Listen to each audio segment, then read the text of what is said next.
Hey guys, welcome back to my channel. If you're new up in this place, my name is Ntwani Ngomani, and if you're a returning subscriber, thank you so much for clicking on this video, fam. Today I want to talk about, basically update you guys on what has been happening career-wise in terms of looking for a job, in terms of figuring out what I'm gonna do with my life next year. If you're new here, just a little bit of an update. I am a third year trainee towards the psycha qualification, or the CA qualification rather. And yeah, I'm at that point in my life where I'm figuring out what exactly am I going to do with this CA thing, and also looking for a job next year because my training contract ends in December, right? So without any further ado, let's get on to today's video. At the beginning of the year, I started updating my CV, right? And when I was updating my CV, I knew at that point that I want to find myself in the real estate or the property industry because that's what I'm passionate about. So when I was updating my CV, I made sure that, that one tiny property client that I was on is first on my list of clients and is also first on my list of experiences, right? So that whoever reads my CV, the first thing that comes to their mind about me is that she has had experience in real estate. So that's what I did out of the rocks. Like, I was just like, you know what, I would need to capitalize on this. And the client that I was on was a very tiny client, guys. Like, they didn't even make 1 million rand in revenue or rental income. They were very, very small. They only had 2 properties, which were commercial properties that they're renting out. And I audited that client alone because it was just that small. From start to finish, I did everything, right? So I capitalized on that and I put it first because, first impressions last. So, okay, fast forward, I started applying for jobs, and maybe let me go into what exactly I was looking for when I was looking for a job.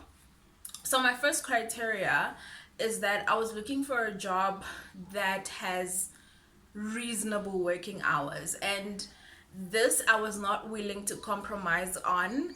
I was really adamant about moving into an environment or a space that cares for my mental health, that's not gonna overwork me, that even if there is overtime, it's not too much over time. It's not really like draining a lot like that compared to what I've experienced in audit. So that was the first thing, like good working hours, good working environment or working condition. For me, I was not willing to compromise on those two. And then the other criteria was that I was also looking for a job that pays market related salary for a newly qualified CA. It wouldn't help me in any way to move into a job that pays a lot of money, but I work crazy hours or crazy overtime. That just didn't fit the kind of person that I am right now, and it doesn't fit the plans that I have for myself in future.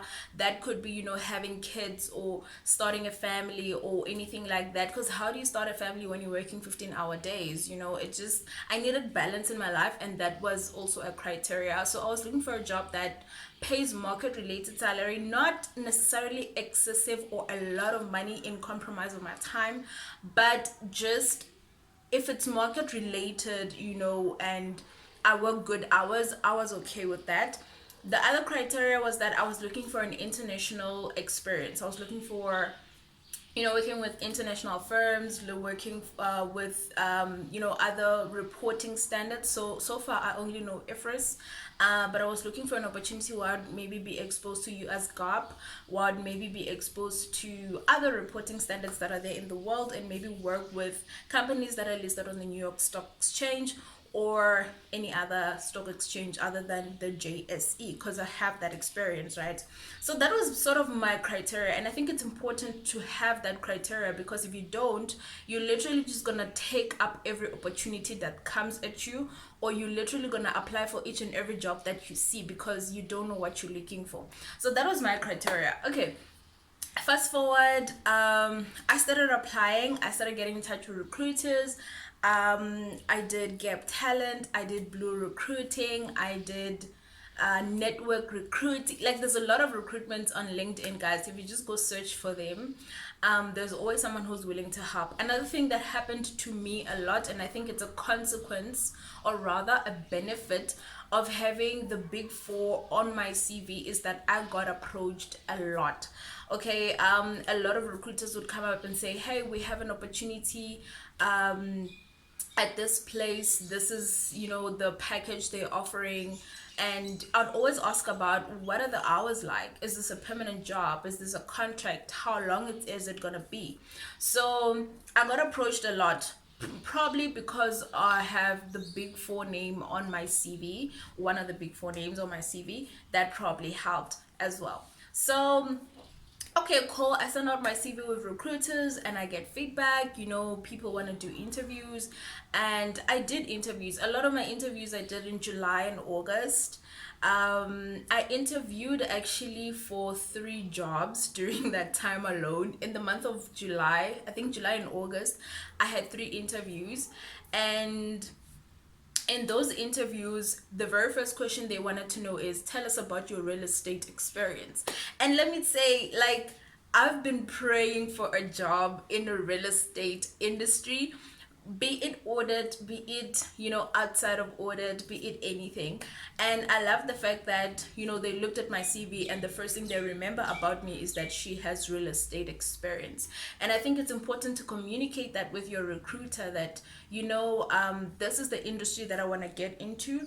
And I would like whoever that sees, or wherever you submit my CV, to have some sort of background in real estate, or to have some sort of exposure that I can get in the real estate market, right? And that's sort of the conversations I had with my recruiters. So I got interviewed July and August, and then, some people came back and they said, hey, we're offering you an opportunity in the real estate market. I got opportunities in consulting. I got opportunities in audit, because I was applying for audit.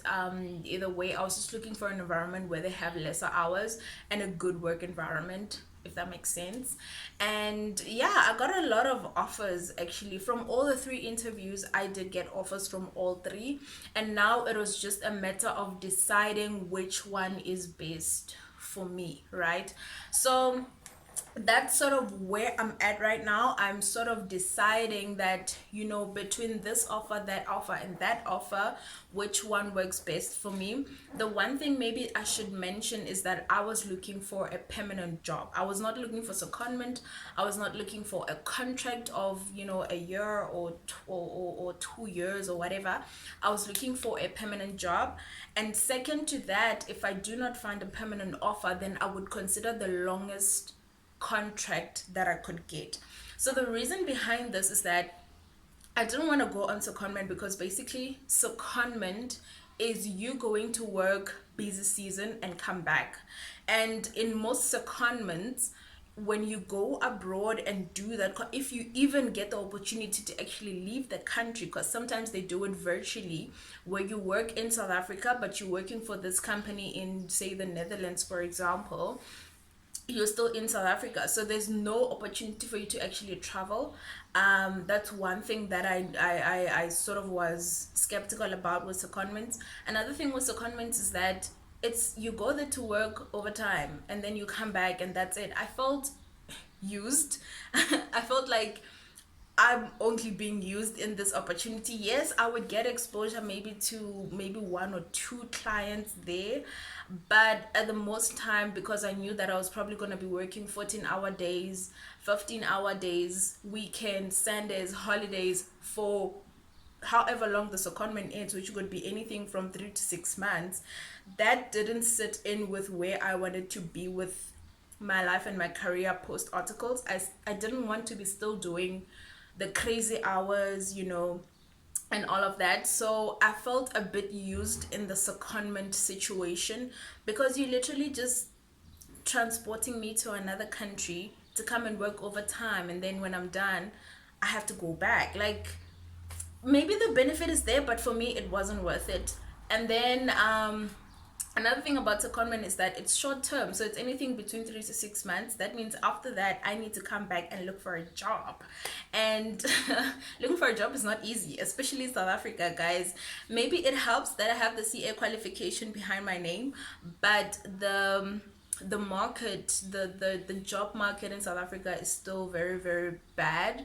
And I don't want to put myself in a position where I have to look for a job 6 months after my training contract, where a lot of companies have already absorbed the newly qualified CAs that chose to remain in the country and look for a job from January. So a lot of companies are hiring in January and February and March. No company is hiring in July, in June when you come back from secondment. So a lot of people are then forced to remain with their training office and be like a supervisor, or continue in audit or anything like that. So that's why I didn't consider secondment, short-term secondments at all. The other thing is remaining at my current training office. I also was a bit skeptical about remaining in my current office because I wanted international experience, and I felt that remaining there wouldn't give me that experience.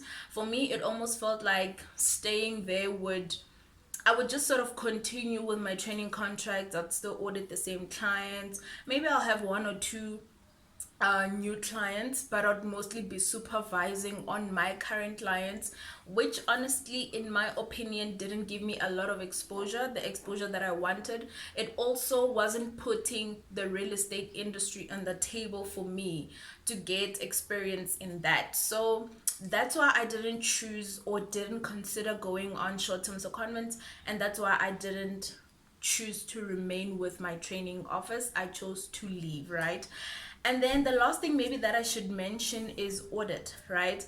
Whether or not I considered moving out of audit, or I considered still staying in audit wherever I will go. So this one was a bit of an on and off, because I feel like I've been thinking about it in my head for the longest time.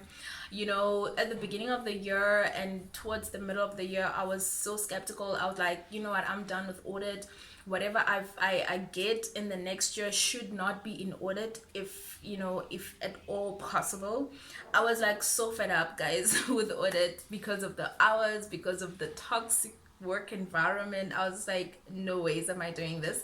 But I think the one thing we forget a lot is that audit is different depending on where you are. So I've spoken to a lot of people that have gone abroad and did audit abroad, and they talk about a very different work environment. They talk about a very different work ethic that is that side compared to South Africa. And I don't know, I felt like maybe it's worth to go see how it's done out there, how the work environment compares to South Africa, because we get so much into our head and we think audit is the same, it's toxic everywhere, like it's just bad. But you don't know how it is in the US, you don't know how it is in the Netherlands, you don't know how it is in Australia. So maybe give yourself a bit of room to go and explore. I mean, at the end of the day, if you don't like it, you can always resign, guys, right? So that was sort of my consideration in terms of audit. After speaking to a lot of people who went abroad, I started becoming a bit open to the possibility of me continuing with audit, but outside South Africa. If I do choose to stay in South Africa, it is not going to be in audit. It'll probably be in something else. I don't know what, but yeah, something else. But yeah, man, so that's sort of where I'm at right now. I will not be going on secondment, guys, unfortunately, for the reasons I have stated. But let me not discourage anyone who wants to go on secondment. It is still a good opportunity, but for me, I just felt like I'm being used a little bit, and I felt like the cons outweighed the pros in that situation, both looking at the hours, looking at what needs to be done when I now come back from the secondment. Staying with my training office, I also didn't consider that because I wanted international experience, and I felt like I wouldn't get that at that environment. So if you're somebody who is considering staying with your training office, that's absolutely great. I think moving into a more managerial role, obviously when you supervise and you become manager, you will now move away from the actual audit work and you move into a more review kind of role. So maybe that might come in handy, but for me personally, it just doesn't align with where I want to be. So yeah, I'm considering, a move abroad at this point. And I'm considering, outweighing the pros and the cons, but also the one deciding factor is if I get an opportunity that is in the real estate industry, because that's truly, truly where my heart lies. And yeah, that's sort of where we are now. And opportunities are still coming, guys. I think having the big four on my CV and behind my name has been tremendously beneficial. Like, we downplay having these big fours on your CV. Like, we downplay that. The moment recruiters, the moment HR managers and talent acquisition specialists see that you have that big four name, they just go crazy with opportunities. They approach you left, right, and center. I'm still getting approached today, and there's still a lot of jobs in the market, that I could apply for if I wanted, and if they fit, sort of my vision for myself.